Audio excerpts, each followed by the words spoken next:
Cet après-midi, vous avez été sans doute nombreux à entendre ceci.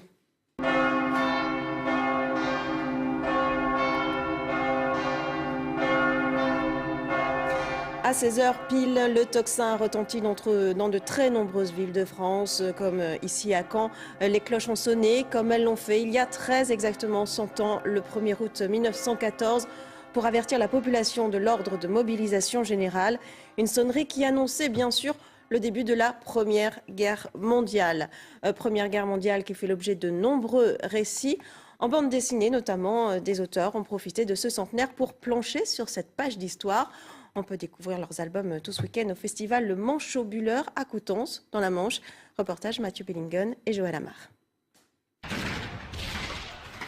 De bruit et de fureur. La Première Guerre mondiale est au cœur d'une bande dessinée.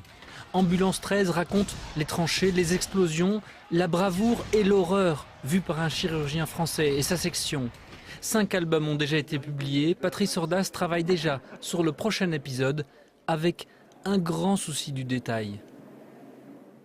Moi, je suis un narrateur, un raconteur d'histoire, mais je ne suis pas historien.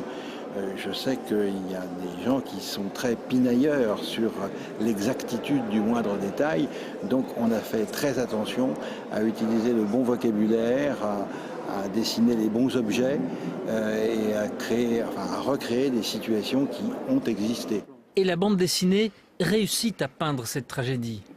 Le tout jeune festival de bande dessinée de Coutances a choisi ce thème, la guerre, les guerres, puisque les albums traitant de la Seconde Guerre mondiale sont encore les plus nombreux. On a essayé d'axer le festival sur la Première Guerre mondiale, parce que c'est vrai que c'est un événement, en plus il y a 100 ans, jour pour jour, le 1er août 1914, la Première Guerre mondiale avait été officialisée, l'ouverture de la guerre a été officialisée.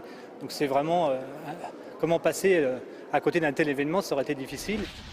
Que ce soit en mode réaliste, romanesque comme chez Tardy, ou comique même avec cet album de Manu Larsenet, la Grande Guerre est une histoire dont on n'a toujours pas fini de dresser le portrait.